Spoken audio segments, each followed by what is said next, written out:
அனைவருக்கும் வணக்கம். சக்தியும் நானும். நம்ம முன்னேற்றத்திற்கு காரணமாக இருக்கிறதே நம்ம வீட்டில் இருக்க பூஜை அறை தாங்க. அந்த பூஜை அறை சரியான இடத்துல வச்சோன்னா நம்ம முன்னேற்றத்தை யாராலையும் தடுக்க முடியாதுங்க. ஆனால் நம்ம மக்களோ பூஜை அறை இருக்க வேண்டிய இடத்துல வைக்காம ஏடாவிடமாக வச்சுட்டு எனக்கு முன்னேற்றமே இல்லை, தடைகளாக இருக்குது, அடி மேலே அடி விழுது, நான் என்ன பண்ணுறதுனே புரியலன்னு கஷ்டப்படுறாங்க. இதோ உங்களுக்காக ஒரு பாமர மக்கள் கூட புரிஞ்சிக்கிற அளவுக்கு சரியான விதமாக ஒரு சரியான பூஜை அறை எப்படி அமைக்கணும் அப்படிங்கிறத சொல்கிறேன். வாங்க பார்க்கலாம்.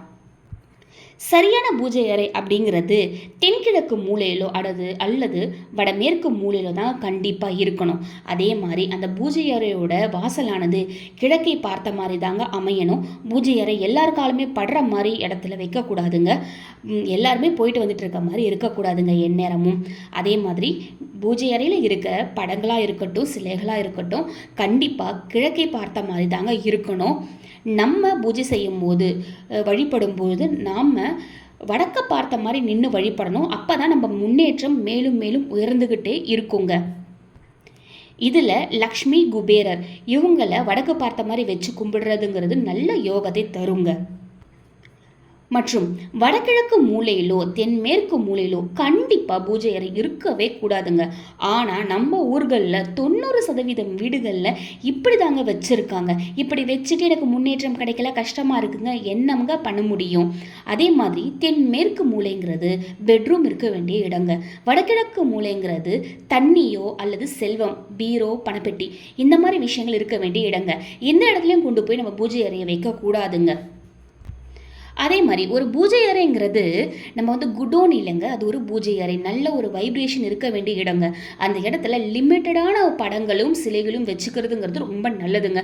அது என்ன லிமிட்டட்? நம்ம குலதெய்வம்னு ஒருத்தங்க இருப்பாங்க, இஷ்ட தெய்வம்னு இருப்பாங்க இல்லைங்களா? இந்த குலதெய்வம், இஷ்ட தெய்வம் இவங்களுடைய படங்களும் சிலைகளும் மட்டும் வச்சுக்கிட்டாலே போதுங்க. ஏன்னா எவ்வளவு சிலைகள் வைக்கிறோமோ, படங்கள் வைக்கிறோமோ, அவ்வளோ பேரையும் நம்ம பராமரிக்கணும். தினமும் அவங்களுக்கு பூஜை செய்யணும், நெய்வேத்தியம் வைக்கணுங்க. ஆனால் நம்ம இருக்கிற நிலைமையில் தினமும் முடியுமாங்க? அதனால் நம்மளால் என்ன முடியுமோ அதை மட்டும்தாங்க செய்யணும். அன்னபூர்ணி சிலை உங்கள் வீட்டில் இருக்குன்னா கண்டிப்பான முறையில் அதை பச்சரிசி வச்சு அது மேலே தாங்க அன்னபூர்ணி வைக்கணும். தரையில் இல்லைங்க, ஒரு தட்டில். தினமும் அந்த பச்சரிசியை மாற்றிக்கிட்டே இருக்கணுங்க. அப்படி மாற்றிக்கிட்டு இருந்தால் தாங்க நல்ல பலன் கிடைக்கும். இல்லை நானும் வைக்கிறேன்னு அன்னபூர்ணியை வச்சுட்டு அப்படியே சும்மா விடக்கூடாதுங்க. அது நல்ல பலன் இல்லை, நம்மளை தப்பான வழிக்கு கொண்டு போயிடுங்க. நம்ம தினமும் பூ வச்சு பூஜை பண்ணுற ஆளாக இருக்கிறீங்கிற பட்சத்தில் கண்டிப்பாக தினமும் பூவை மாற்றணுங்க. காஞ்ச பூ இருக்குது அப்படிங்கிற பட்சத்தில் அதை எடுத்துடணும். இன்றைக்கி நேற்று தானே வச்சோம், சாயந்தரம் தானே வச்சோம், இன்றைக்கி இருக்கட்டுமே, நாளைக்கு எடுத்துக்கலாமே அப்படிலாம் இருக்கக்கூடாதுங்க. காஞ்ச பூ எந்த ஒரு சமைப்படத்தின் மேலோ சிலையில் மேலோ இருக்காமல் பார்த்துக்கிறதுங்கிறது ரொம்பவே நல்லதுங்க. குபேரர் சிலையோ குபேரர் படமோ நீங்கள் வச்சுருக்கீங்க அப்படிங்கிற பட்சத்தில் குபேரர் சிலைக்கு கீழே 5 ரூபாய் நாணயம் வச்சு குபேரர் சிலையை வைக்கிறதுங்கிறது நல்லதுங்க.